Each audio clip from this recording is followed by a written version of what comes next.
Apa itu literasi finansial? Seorang yang memiliki kemampuan literasi adalah seseorang yang dapat mengolah dengan baik berbagai jenis informasi saat menjalani kehidupannya sehari-hari. Literasi finansial atau literasi keuangan, sesuai dengan namanya, adalah kemampuan dalam memahami dan menerapkan pengetahuan mengenai pengelolaan keuangan dalam kehidupan sehari-hari. Sebelumnya, terdapat pandangan umum yang keliru di masyarakat yang memandang jika kemampuan mengelola keuangan hanya diperlukan oleh orang kaya atau orang yang memiliki uang yang banyak. Padahal, literasi keuangan diperlukan oleh siapa saja, terlebih bagi orang yang memiliki keterbatasan penghasilan untuk dapat mengatur pengelolaan keuangannya menjadi efektif dan efisien. Mengapa literasi finansial itu penting? Finansial diperlukan untuk memastikan seseorang agar dapat menggunakan uang serta kekayaan yang dimilikinya dengan tepat dan bijak.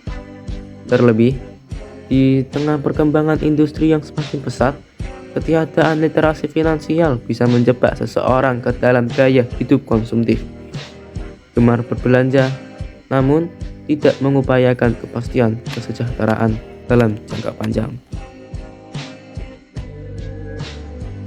Apa saja cakupan kemampuan dari literasi finansial? Jadi, seperti apa perwujudan dari literasi finansial? Apa contoh tindakan yang bisa kita lakukan untuk menerapkan literasi finansial? Nah, untuk menjawab pertanyaan-pertanyaan tersebut, kita dapat melihat arahan pemerintah dalam program Gerakan Literasi Nasional di bidang literasi finansial. Berdasarkan arahan tersebut, kalian sebagai pelajar dapat mempelajari dan mengembangkan kemampuan literasi finansial dalam 6 cakupan berikut. Yang pertama, memiliki pemahaman tentang transaksi ekonomi dan beragam jenis praktiknya. Seseorang yang memiliki kemampuan literasi finansial setidaknya dapat memahami dengan baik informasi mengenai pengetahuan dasar dalam melakukan kegiatan. Pengetahuan umum ini dapat menjadi bekal utama seseorang untuk mengembangkan kemampuannya dalam literasi finansial. Yang kedua, mengenali pemasukan atau earning. Pemasukan atau penghasilan adalah sejumlah uang yang didapatkan dalam jangka waktu tertentu untuk memenuhi kebutuhan hidup. Kita dapat mengenali dari mana saja penghasilan yang didapatkan dan berapa rincian jumlahnya. Sebagai contoh, penghasilan yang didapatkan sebagai pelajar dari orang tua perlu dikenali jumlah persisnya agar kita dapat mengelolanya lebih lanjut.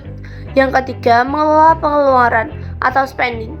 Setelah mengetahui rincian dan jumlah pasti penghasilan, maka kemampuan yang diperlukan selanjutnya adalah mengelola pengeluaran dengan cara membuat anggaran belanja. Anggaran belanja digunakan untuk merencanakan berbagai pengeluaran jangka pendek maupun jangka panjang. Pemenuhan kebutuhan primer menjadi prioritas sebelum kebutuhan yang lainnya.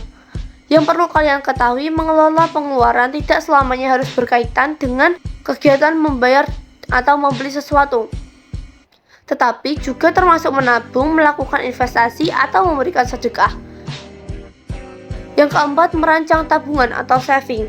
Sisa dari selisih antara pemasukan dan pengeluaran kebutuhan primer dapat kita alokasikan untuk kebutuhan lain seperti tabungan, asuransi, dan investasi. Pilihan untuk menabung daripada membeli sesuatu yang tidak begitu diperlukan adalah hal yang sangat dianjurkan dalam literasi finansial, karena menabung akan memberikan manfaat yang lebih banyak. Menabung juga mengasah kemampuan kita untuk bersabar. Yang kelima, merancang alokasi berbagi atau sharing. Mengalokasikan uang untuk berbagi bisa menjadi pilihan dalam mengelola pengeluaran. Dana berbagi yang wajib menurut hukum adalah dengan membayar pajak negara. Misalnya saat kita berbelanja makanan di restoran, maka kita akan dikenai pajak pertambahan nilai atau PPN sebesar 10%.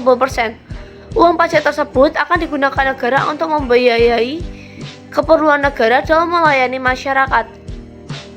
Mengenali praktik penyalahgunaan keuangan, seperti modus atau cara yang sering dilakukan dalam tindakan penipuan atau korupsi.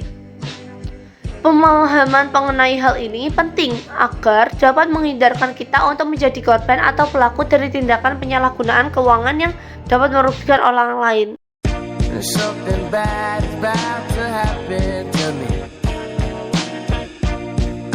Dadah.